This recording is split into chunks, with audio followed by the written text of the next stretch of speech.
Fala aí, meus queridos, tudo bem? Como estamos? Matando mais um dia, né? Aí de estudo, mais um dia rumo à sua aprovação.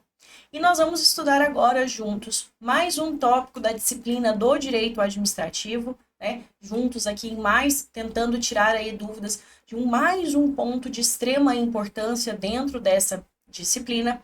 E hoje nós vamos estudar juntos a organização da administração. A gente vai falar sobre a organização administrativa. Prof, o que nós vamos revisar aqui? Nós vamos revisar juntos a administração direta e a administração indireta. Vamos entender como que é essa administração pública direta e a administração indireta. Antes de nós entrarmos aqui, especificamente na parte da administração direta e da administração indireta, eu preciso revisar com você um conceito muito importante, que é o conceito de administração pública. Por quê? Existe diferença entre Estado, governo e administração pública, tá? Existe diferença entre esses três. Estado, eu tenho a junção de três elementos: povo, governo e território. Eu tenho pessoas que moram em um lugar e são governadas por uma pessoa, certo? Esses são os três elementos do Estado, com E maiúsculo, beleza? Eu tenho Estado com E maiúsculo no município? Sim, por isso que a gente se refere ao Estado sobre qualquer ente, qualquer um desses entes. Por quê? Porque eles têm, uma pessoa que mora numa cidade e tem um governo local. Isso acontece em âmbito estadual e também em âmbito da União, legal? Então, eu tenho essa presença desses três elementos do Estado com E maiúsculo aí, né, dentro da administração, ok? Legal? Agora, eu tenho também o governo. O governo, meus amores, ele nada mais é do que decisões políticas para essa condução desse povo. Tá? São decisões, tomadas de decisões políticas. A palavra para você lembrar de governo é realmente decisão políticas. São as políticas públicas que são implementadas, são as relações políticas que são tomadas por aquela nação. São essas características, beleza? Então, essa é a ideia do governo. E eu tenho a administração pública. Muitas vezes, e até mesmo durante as aulas, a gente usa governo, administração e Estado como se eles fossem sinônimos. Mas é porque a gente fala de um senso comum realmente ali, para você conseguir lembrar daquilo que a gente está falando, que eu estou falando da máquina pública e tal. Essa é a ideia. Só que, juridicamente falando, a administração pública tem outra característica. A administração pública é os órgãos que compõem um ente para desempenhar as atividades administrativas necessárias à condução daquele governo. Como assim, prof? Eu vou ter, então, a administração pública no seu sentido formal e no seu sentido material. Como que é a administração pública no sentido formal? É a sua estrutura orgânica. Lembra quando a gente falou lá que a lei traz a estrutura da administração? É isso. É a estrutura orgânica daquele ente, daquele órgão, enfim. Isso é a administração formal. E a administração material? Prof, a administração material nada mais é do que a matéria que é praticada. São as atividades praticadas por aquele determinado órgão público, que faz parte daquela entidade, enfim. Entenderam? Então, isso é a administração pública. A administração pública é você chegar num órgão público e olhar para aquele órgão público. Opa, aquilo é a administração pública. Quando você entra e você fala com um agente público, isso é a administração pública.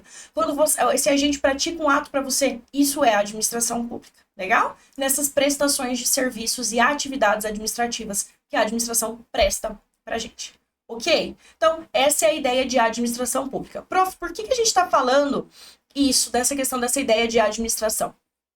Porque nós vamos estudar juntos agora essa estrutura da administração, em administração direta e administração indireta. Então, como é que você vai saber se você não sabe o que é nem a administração pública, né? Legal?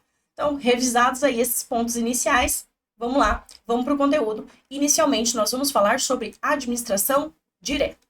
Põe aí no seu slide, acompanha aí.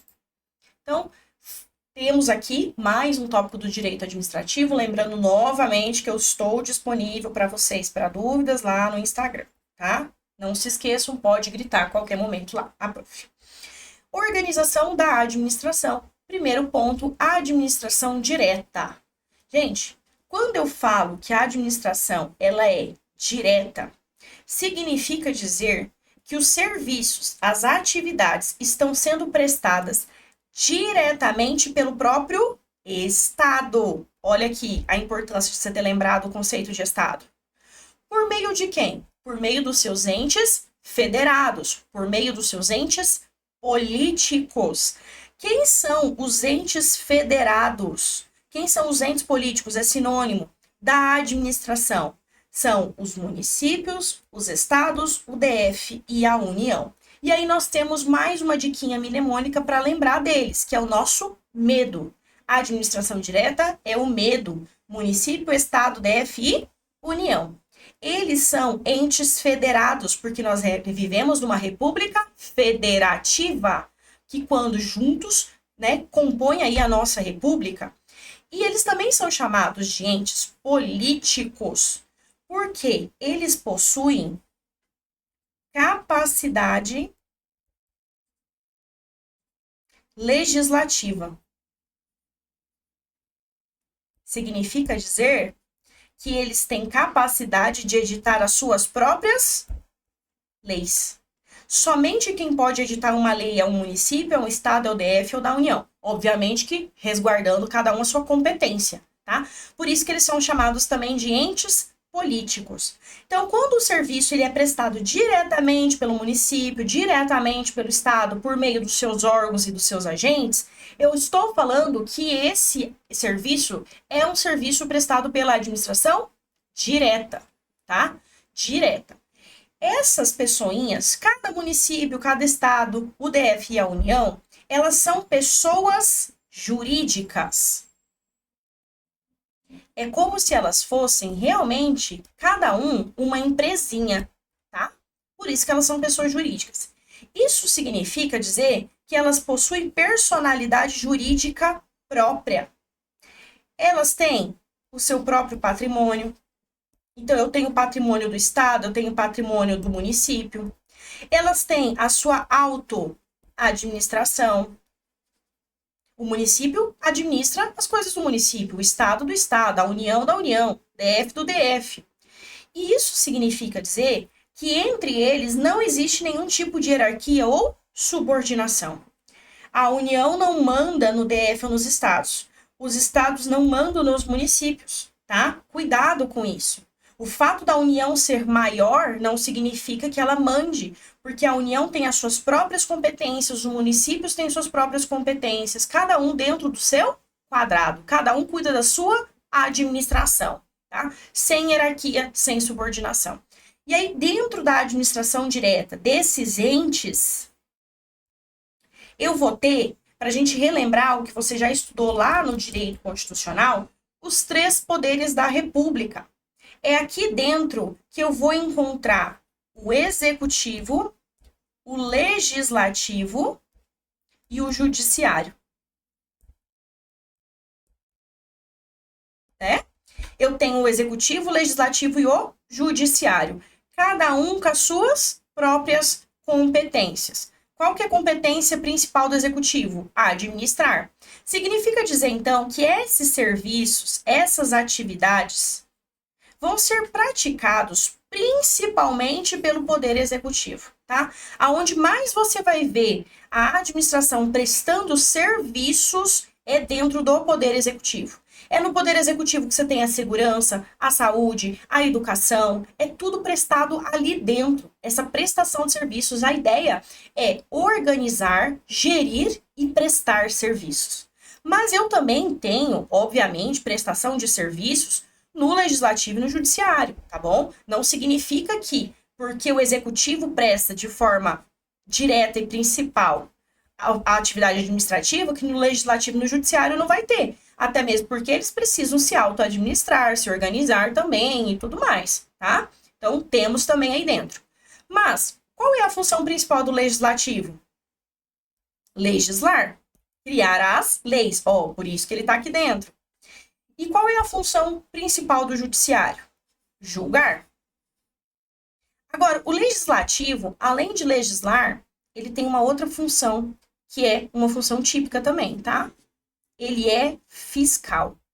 Possui a função típica também de fiscalizar, tá? Junto aí com os tribunais de contas, fazer a fiscalização das ações praticadas pelo executivo, pelo judiciário e pelos seus próprios entes aí do legislativo, tá? Pela própria organização do próprio legislativo.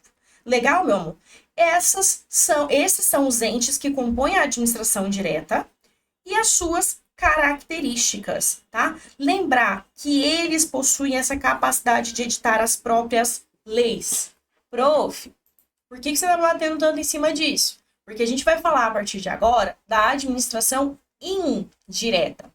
E a gente vai ver que quem cria a administração indireta é a administração direta. E essa criação ela é feita por meio de lei. E só quem tem capacidade legislativa? A administração indireta.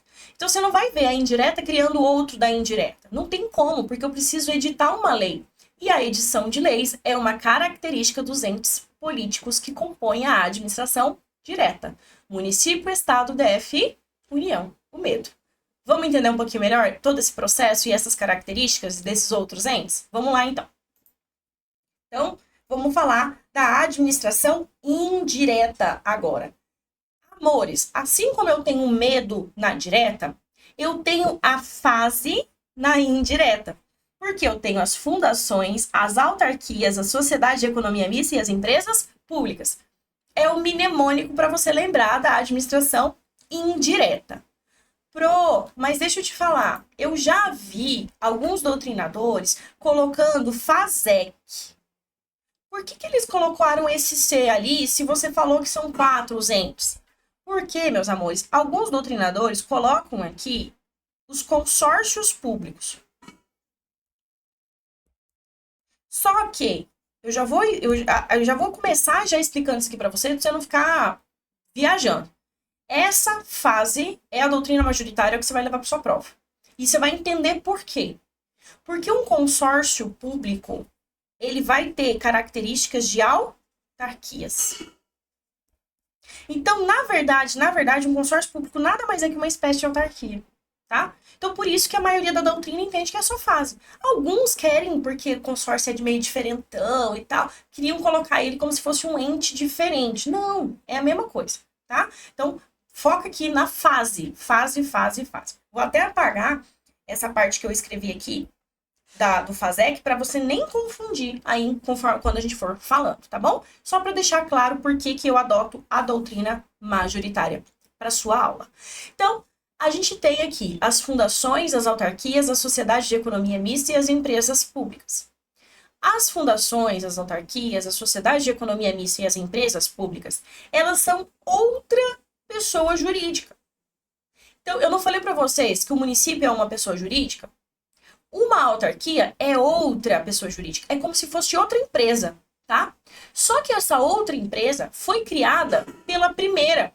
Eu preciso do ente político para criar um ente da administração indireta. E aí, esses entes da administração indireta que compõem a fase, eles são chamados pela doutrina, os outros eram entes federados e políticos, lembra?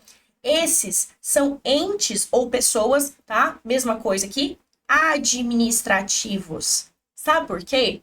Porque a ideia principal dessas pessoas aqui é desempenhar a atividade administrativa.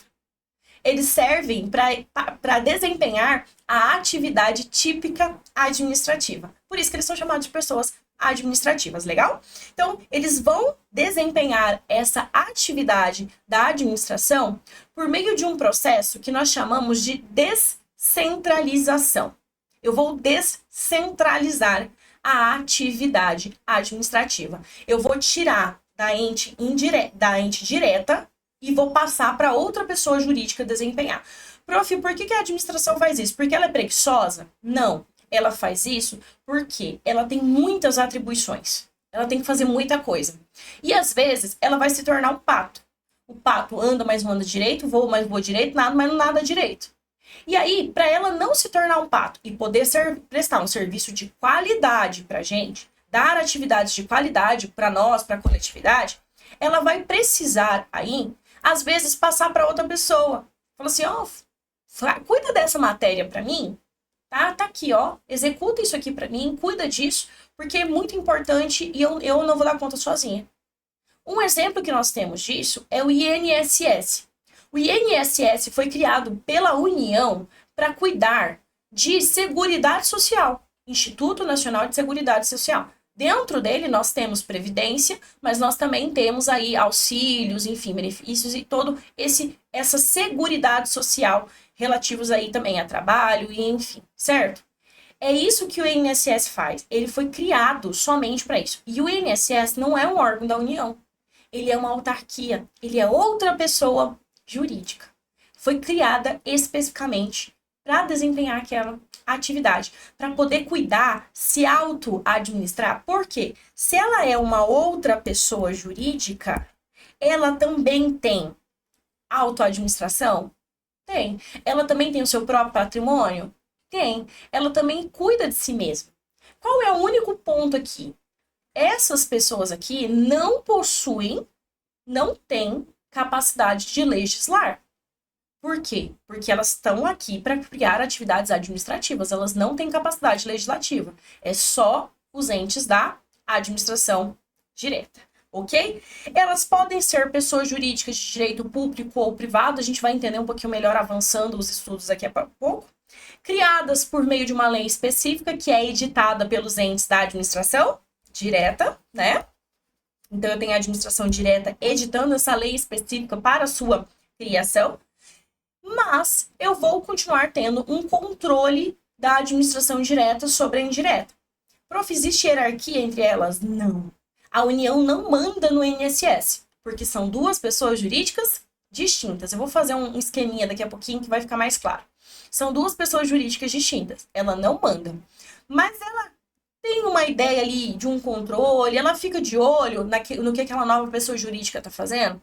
Fica, tá? E nós vamos chamar isso de controle finalístico, tutela administrativa ou supervisão ministerial. É tudo a mesma coisa. Significa dizer o quê? Que eu vou ficar de olho para ver se aquela pessoa jurídica que eu criei está cumprindo a atividade fim para a qual ela foi criada. Se ela não está fazendo outra coisa que ela não devia estar fazendo. Porque eu criei o INSS especificamente para a Seguridade Social. O que ele está fazendo vendendo queijo? Eu gosto desse exemplo porque ele é o mais ridículo do mundo, você vai lembrar disso. Tá? Então, ele não pode ter um desvio finalístico da sua atividade final. Eu tenho, e aí esse controle é realizado pela administração direta, sim. Vou apagar aqui, porque agora eu vou traduzir isso aqui num esqueminha para vocês. Olha só. Vamos lá. Eu falei que eu tenho uma pessoa jurídica lá na administração direta. Então, vou aumentar a tela para ficar maior aqui para ti. Eu tenho aqui essa casinha, é a administração direta, que é o medo, né? Ok?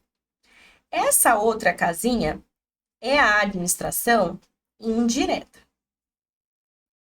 que é a face, que é isso que a gente está estudando agora, certo?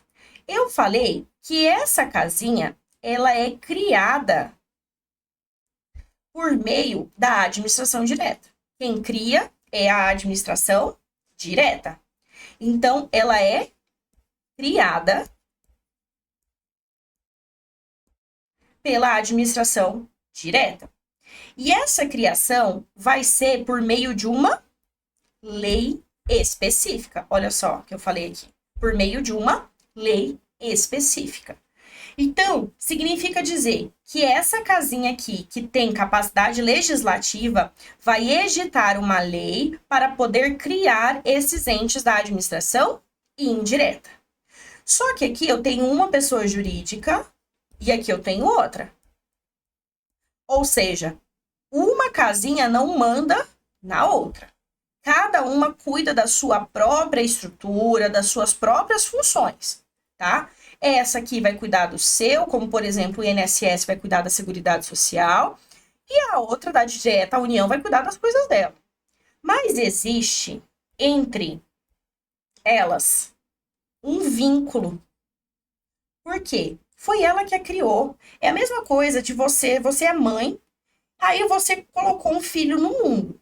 O seu filho é outra pessoa, não é? Sim, ele é outra pessoa. Só que, então ele tem os seus próprios direitos, as próprias vontades e tudo mais. Mas vocês continuam tendo um vínculo? Sim, vocês continuam tendo um vínculo. Inclusive, até durante muito tempo você fica de olho nele, né? Pra ver o que ele tá fazendo de errado. Exatamente essa mesma ideia, tá? Aqui, esse vínculo é o que a gente chama de controle finalístico. Por que chama finalístico, prof? Porque eu vou me preocupar com a atividade fim que é desempenhada. Também é chamado de tutela administrativa, porque lembra que tutela eu falei para vocês que é a mesma coisa que cuidado? É um cuidado administrativo que a administração tem. E pode ser chamado também de supervisão ministerial quando, prof? Quando for em âmbito da União. Porque é em âmbito da União que eu tenho os ministérios, tá? Então, cada ministério vai cuidar do ente relacionado àquela atividade desempenhada. Então, se eu tenho uma autarquia relacionada à saúde, quem vai cuidar? O Ministério da Saúde. Então, por isso que a gente chama de uma supervisão ministerial, tá? Então, essa é a ideia. Mas é isso que acontece mais em âmbito da União. Em âmbito dos estados, dos municípios, vai ser controle finalístico ou tutela administrativa, porque não existe ministério. Legal? Então, esse é o esqueminha, meus amores, de como ocorre a criação da administração indireta. Ficou legal para vocês? Deu para entender todo esse processo? Ok. Só que agora a gente vai entender um pouquinho melhor a função de cada uma dessas pessoas aqui.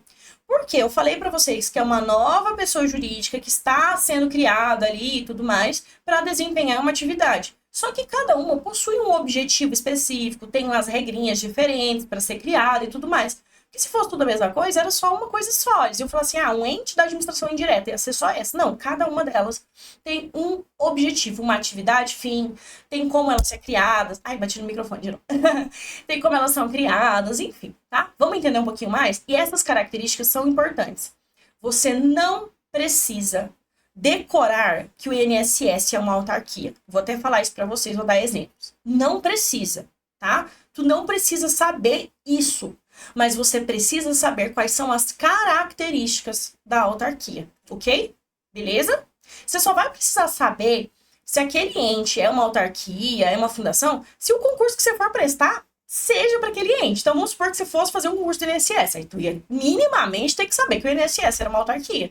Tá bom? Fazer o concurso do Banco do Brasil. Preciso minimamente saber que o Banco do Brasil é uma sociedade de economia mista. Tá? Tranquilo? Mas se não é esse o seu foco é outro, né? Você só vai ter que saber as características de cada um deles. Vamos ver juntos aí as características? Então vamos lá. Beleza. Vamos falar um pouquinho então aqui sobre as autarquias. Gente, as autarquias, elas são o braço direito da administração. Sério, a maioria dos entes administrativos são autarquias. Por quê? Porque é como se a administração contasse com o auxílio dessa nova pessoa jurídica especificamente para desempenhar serviços públicos. Lembra que o serviço público, a regra, quem presta é o Estado. Só que, às vezes, para ele prestar um serviço de qualidade, ele precisa passar a prestação desse serviço para outro ente. E, via de regra, esse serviço vai ser passado para uma autarquia. Então, para que eu tenho autarquia? Para desempenhar serviços públicos, que são atividades típicas do Estado, que o Estado deveria estar prestando. E aí ele vai diretamente, né? Teria que ser um município, mas aí criou uma autarquia e é essa autarquia que presta o serviço da saúde, por exemplo, tá? Elas possuem autoadministração? Obviamente. Possuem patrimônio próprio? Obviamente. Como toda pessoa jurídica. Porque uma autarquia é uma pessoa jurídica. E ela é uma pessoa jurídica de direito público. Olha a importância de nós termos revisado na primeira aula a diferença de direito público e privado. Isso significa dizer que as regras para a criação dela bem como as regras de direito aplicadas a ela vão ser aquelas do direito público. Ou seja, os seus bens vão ser considerados bens públicos juridicamente. A responsabilidade civil dela, em regra, vai ser uma responsabilidade objetiva, assim como acontece com o Estado. Essas mesmas regras são aplicadas às autarquias, tá? E um outro ponto muito importante, elas são criadas por lei específica. Prof, você já falou isso. É porque a gente vai ver que os outros entes, eles possuem uma autorização para criação por meio de uma lei específica. Enquanto aqui, a autarquia, a própria lei, já vai trazer a estrutura, vai trazer a sua questão de administração, as suas regras administrativas, o seu patrimônio, tudo isso, aquilo que uma pessoa jurídica precisa para existir, vai estar nessa lei, tá? Diferentemente do que a gente vai ver posteriormente dos outros entes. Exemplos que eu tenho de autarquia. Gente, INSS, que foi o que eu falei. Banco Central é uma autarquia, tá? E aí eu dei 2 exemplos aqui do estado de Goiás para vocês, que às vezes a gente nem imagina. O EG é uma autarquia e o DETRAN é uma autarquia, tá? Não são órgãos públicos, são autarquias. A UEG criada para a educação e o DETRAN criado, que é o nosso departamento de trânsito, né? Beleza? Essa é a ideia. São autarquias. Olha só, às vezes a gente acha que é órgão, mas na verdade é autarquia. Por isso que não dá para decorar, gente. Não tem como decorar, tá? Para você saber se é uma autarquia ou outro ente, você vai ter que ir na lei que criou para identificar, para ver, é um órgão? Ah, não, é uma outra pessoa jurídica. Opa, então se é uma outra pessoa jurídica, pode ser uma autarquia, pode ser uma fundação, enfim. Isso vai ter que ser verificado na lei específica que criou, tá? Eu falo isso pra você porque eu tenho certeza que na sua cabeça agora tá assim, será que tal coisa é o quê? Será que não sei o quê? Para de pensar nisso. Foca nas características da autarquia. Pessoa jurídica de direito público, criada por meio de lei para desempenhar serviços públicos, atividades típicas do Estado. Legal? Show de bola. Agora, nós vamos falar um pouquinho das fundações públicas. E aí aqui eu preciso chamar um pouco a sua atenção. Fundação pública nada mais é do que você atribuir a um patrimônio, a um dinheiro, uma personalidade jurídica para ele desempenhar certa atividade. Eu pego um dinheiro, um patrimônio, separo ele do patrimônio principal daquele ente e crio uma outra pessoa jurídica para desempenhar atividades que nós vamos chamar de atividades sem fins lucrativos, tá? A ideia deles é não ter lucro, é apenas prestar serviços que vão ter características muito assistenciais, tá? E aí acaba envolvendo também segurança, educação, saúde, beleza? Elas podem ser de direito público ou de direito privado. Prof, o que isso significa na prática? Significa dizer que ou a grana usada para criar veio da iniciativa privada, ou a grana criada veio da iniciativa pública. Se ela veio da iniciativa privada, ela vai ser uma fundação pública de direito privado. O nome fundação pública não significa que ela é pública. Por isso que muitos doutrinadores até usam só fundação, para não confundir. Mas é fundação pública de direito privado. Por que ela tem o nome fundação pública? Porque ela é destinado ao público, ao interesse público, tá? Então eu vou atribuir uma personalidade jurídica para esse patrimônio, ok? Para um patrimônio. E aí, se esse patrimônio for privado, ela vai ser de direito privado, para prestar serviços sem fins lucrativos. Só que, diferentemente lá da autarquia, aqui ela não é criada por meio de lei específica. A lei específica vai autorizar a criação. Então, eu preciso ter uma lei que autoriza, só que eu também vou ter que pegar essa fundação e registrar ela em cartório, os seus atos constitutivos, tá? Vou registrar em cartório os seus atos constitutivos. Como eu faço com qualquer outra pessoa jurídica. Quando você cria uma empresa, você não tem que ir no cartório registrar os atos constitutivos da empresa, que é a estrutura, patrimônio, sócios, essas coisas, sede. Isso tudo eu faço em cartório. Aqui a ideia é a mesma, só que a diferença é que eu tenho que ter uma lei autorizando, falando, beleza, pode criar. Mas aí eu preciso registrar em cartório para que ela exista no mundo jurídico e passe a poder desempenhar realmente essas atividades sem fins lucrativos. Amores, mas como que esse dinheiro vem da iniciativa privada? Esse dinheiro vem da iniciativa privada em razão de, por exemplo, eu sou uma pessoa que eu tenho muita grana. E eu quero poder desempenhar atividades sem fins lucrativos assistenciais para alguém. Eu falo, por exemplo, assim, eu ganhei na loto, amém? E aí eu vou criar a Fundação de Apoio ao Concurseiro Carente. A Fundação de Apoio ao Concurseiro Carente, ela presta atividades sem fins lucrativos de educação para concursos para pessoas de baixa renda, por exemplo, ou para pessoas oriundas de ensino público, por exemplo. Prof, mas o que tu ganha com isso? Criando essa fundação, eu ganho que se eu conseguir a autorização legislativa para desempenhar essa atividade como uma fundação pública de direito privado, isenção de impostos, por exemplo, eu ganho incentivos para eu criar ela. Porque eu poderia criar essa fundação como uma iniciativa privada, lá no direito privado. Normal mesmo, sem compor a administração pública. Só que aí eu ia ter os mesmos custos e ônus de uma pessoa jurídica, de uma empresa comum que explora atividade. E eu não exploro. Olha só, eu pratico atividade sem fins lucrativos, ou seja, eu não tenho objetivo de lucrar, eu tenho objetivo só de prestar o serviço. Aí, exemplo que a gente tem aqui, que você vai entender melhor. Fundação Xuxa Meneghel, Fundação Ayrton Senna, Fundação Neymar, são pessoas que tinham muita grana, que pegaram, tiraram do seu patrimônio, criaram uma fundação para prestar essas atividades. Só que, para valer a pena, eles criaram essa fundação dentro da administração pública por meio de uma fundação pública de direito privado. A lei autorizou eles a criar e prestar esse serviço e ajudar o Estado na prestação desse serviço. Entendeu? Beleza? Só que eu também posso ter uma fundação pública de direito público? Posso. Quando que isso acontece, prof? Quando eu crio essa fundação com base no dinheiro público. É a própria administração, o próprio município que tira do seu patrimônio uma grana e cria essa fundação pública para prestar essas atividades sem fins lucrativos.